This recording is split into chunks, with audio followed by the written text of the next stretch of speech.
In the unforgiving arena of American politics, few things are more dangerous than a failed comeback. And yet, on February 5th, 2026, former Vice President Kamala Harris did something that sent shockwaves through the political establishment and lit up social media with a mixture of disbelief, mockery, and genuine concern about the future of the Democratic Party. She relaunched her campaign infrastructure as what she called a Gen Z-led progressive content hub, signaling what many are interpreting as the opening salvo of a 2028 presidential campaign.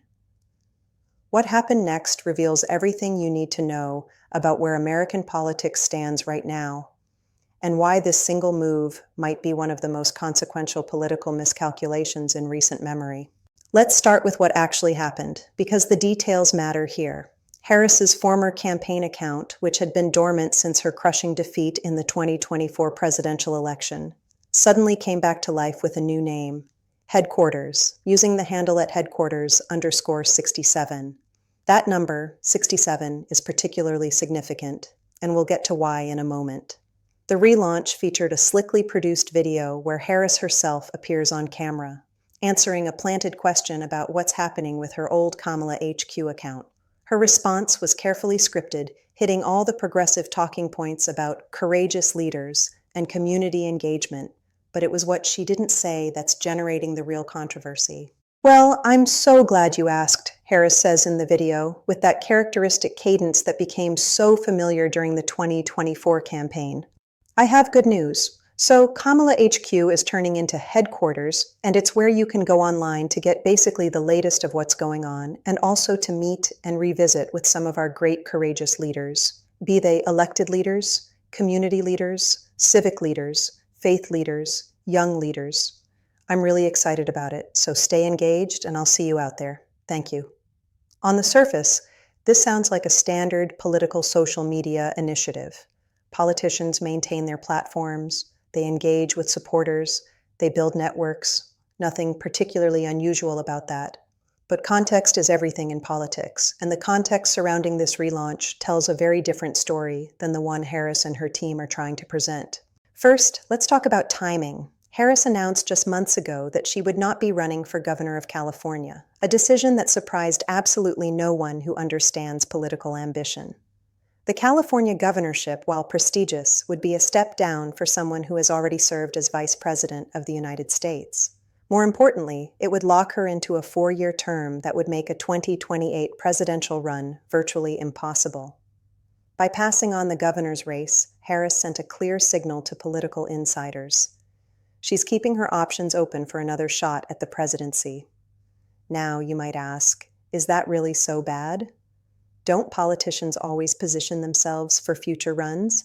Absolutely. But here's where Harris's situation becomes uniquely problematic. She didn't just lose the 2024 election, she lost it badly. And perhaps more importantly, she lost it in a way that revealed fundamental weaknesses as a candidate that no amount of rebranding can fix. Let's review what happened in 2024.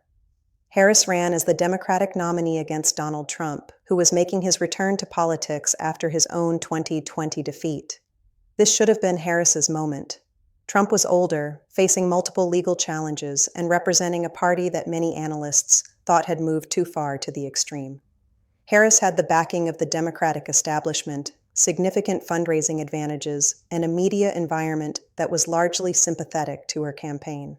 And yet, she lost. Not narrowly. Not in a contested election that came down to a handful of votes in a single swing state. She lost in a way that suggested deep structural problems with her candidacy. The American electorate, which had elected the Biden-Harris ticket just 4 years earlier, rejected Harris decisively. Exit polls told a story of a candidate who failed to connect with crucial voting blocs. Working-class voters, including many minorities, swung toward Trump. Suburban moderates, who Democrats had counted on since 2018, didn't show up for Harris in the numbers she needed. Even young voters, supposedly her core demographic, seemed uninspired by her campaign. And this brings us to perhaps the most tone-deaf aspect of this relaunch, the positioning as a Gen Z-led progressive content hub. Let's unpack what's wrong with this approach, because it reveals a fundamental misunderstanding of both politics and social media that should concern anyone who cares about the Democratic Party's future.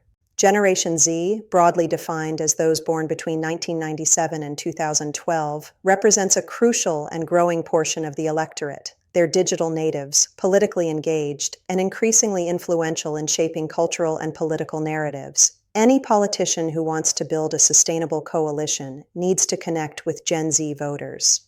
But here's the thing. Gen Z is also perhaps the most marketing-savvy, authenticity-demanding generation in American history. They grew up with social media. They can spot manufactured relatability from a mile away. They've seen every corporate and political attempt to co-opt their language and aesthetic, and they're ruthless in calling it out. So when a 60-year-old former vice president who just lost a presidential election launches something called a Gen Z-led progressive content hub, Gen Z sees exactly what it is: a transparent attempt by political consultants to manufacture relevance. It's the political equivalent of a corporate brand trying to go viral by using slang that was already outdated before they even learned it existed. The reference to 6 to 7 in the account handle is a perfect example. Political observers have noted this appears to be an attempt to reference a meme format, but as one journalist's children reportedly informed him, the reference is already old, tired, and cringe. This is the problem with trying to be trendy when you're not. By the time traditional political operations identify a trend, package it, get it approved by legal and communications teams, and deploy it, that trend is already dead. Gen Z has moved on. They're 3 memes ahead of you. But the mockery hasn't just come from young people who see through the marketing. Some of the harshest criticism has come from political professionals who understand what this relaunch really signals, and they're not happy about it. Conservative commentators, predictably, reacted with barely concealed glee. The Republican Jewish coalition responded with a message that was simultaneously mocking and strategic. On behalf of every Republican in the country, run, Kamala, run. The implication is clear. Republicans would love nothing more than to face Kamala Harris again in 2028. They beat her once. They're confident they can beat her again. Political commentator Comfortably Smug took a similar approach, sarcastically writing, "I am a moderate Democrat voter in a swing state. Everyone in my community is asking for Kamala Harris to run again."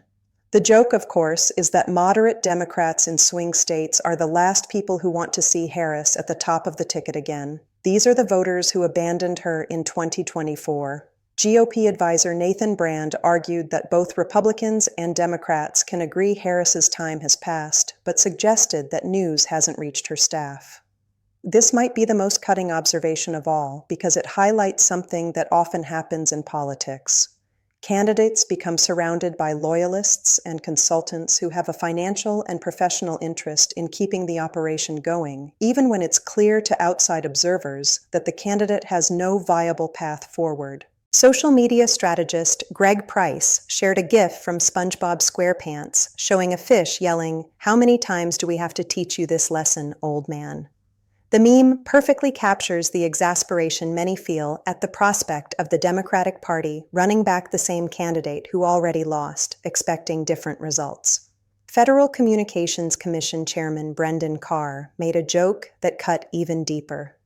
"Haven't been this disappointed since Beyoncé didn't perform." This is a reference to one of the more embarrassing moments of Harris's 2024 campaign, when rumors circulated that Beyoncé would perform at a Harris rally.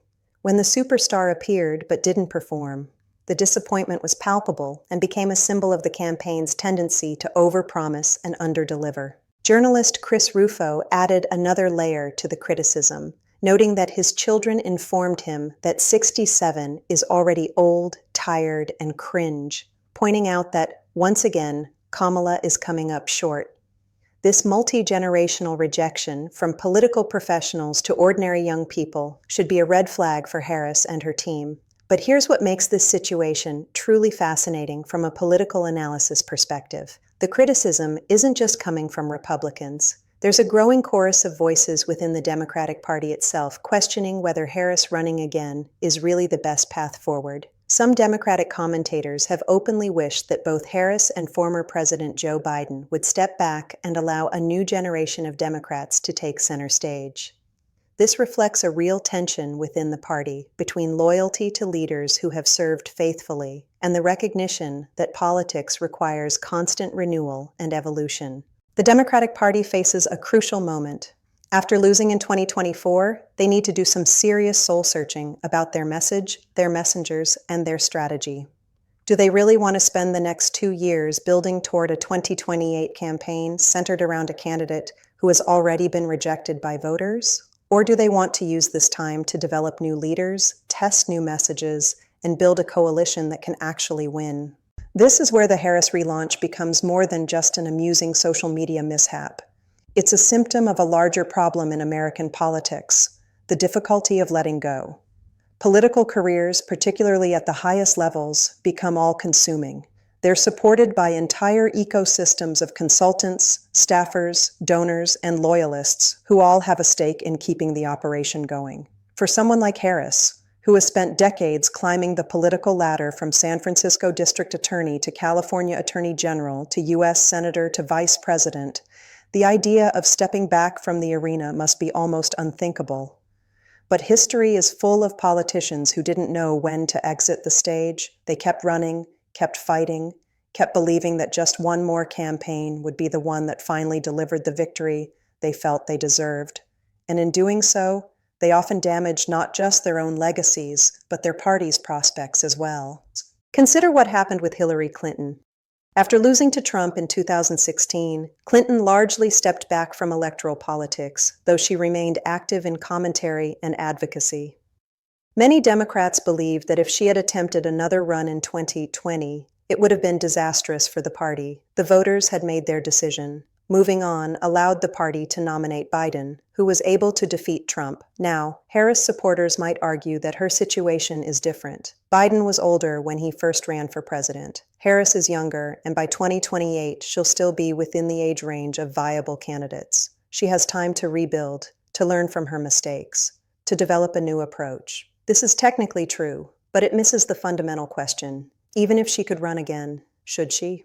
The evidence suggests the answer is no, and it goes beyond just the electoral math. Harris's weaknesses as a candidate in 2024 weren't primarily about age or experience. They were about authenticity, message discipline, and the ability to articulate a compelling vision that resonated with voters across the political spectrum. These aren't problems that simply disappear with time. If anything, attempting to reinvent herself through a Gen Z-led progressive content hub suggests that neither she nor her team has fully grasped what went wrong. There's also the question of what this means for Democratic Party strategy more broadly.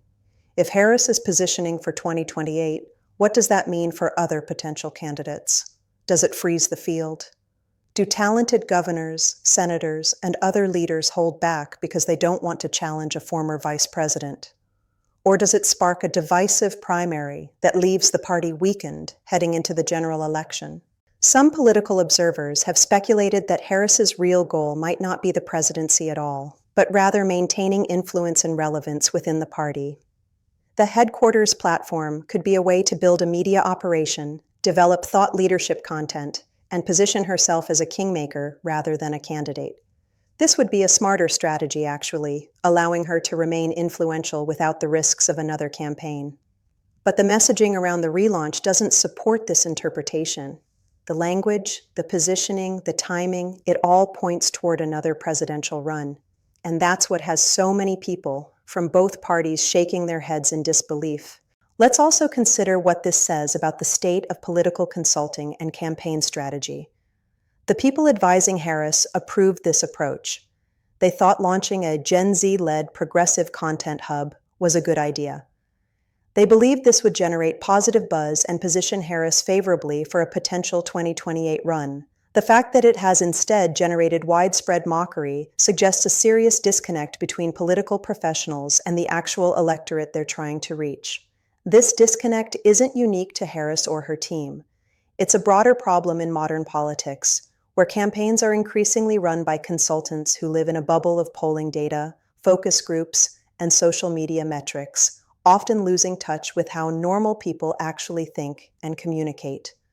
The result is campaigns that feel manufactured, inauthentic, and out of touch, precisely the criticisms that dogged Harris in 2024. There's also a deeper question about progressive politics in America. Harris is positioning herself as a progressive leader, someone who can unite and energize the left wing of the Democratic Party. But progressive politics in 2026 faces real challenges. The economic populism that energized Bernie Sanders' campaigns has been complicated by inflation and economic anxiety. The social justice movements that surged in 2020 have faced backlash and retrenchment. The coalition that progressives need to win nationally, combining young voters, minorities, and working-class whites, proved elusive in 2024. Simply relaunching with progressive branding doesn't address these fundamental challenges. Moreover, the Democratic Party's path back to power might not run through progressive politics at all, at least not in the form it took in recent years. There's a growing argument within the party that Democrats need to focus more on economic issues that affect working families, less on cultural issues that divide voters, and more on building a broad coalition rather than energizing a base. Harris, positioning herself as a progressive standard-bearer, runs counter to this strategic rethinking. The international context also matters here.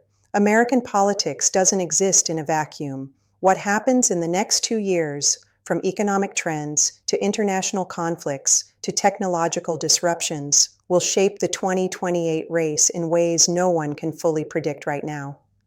Positioning for that race based on the dynamics of 2024 might be preparing to fight the last war rather than the next one. So, where does this leave us? Kamala Harris has made her move. She's signaling her intentions, building her infrastructure, and positioning for what she clearly hopes will be another shot at the presidency. The reaction so far has been brutal, with mockery from opponents, skepticism from analysts, and unease from many within her own party.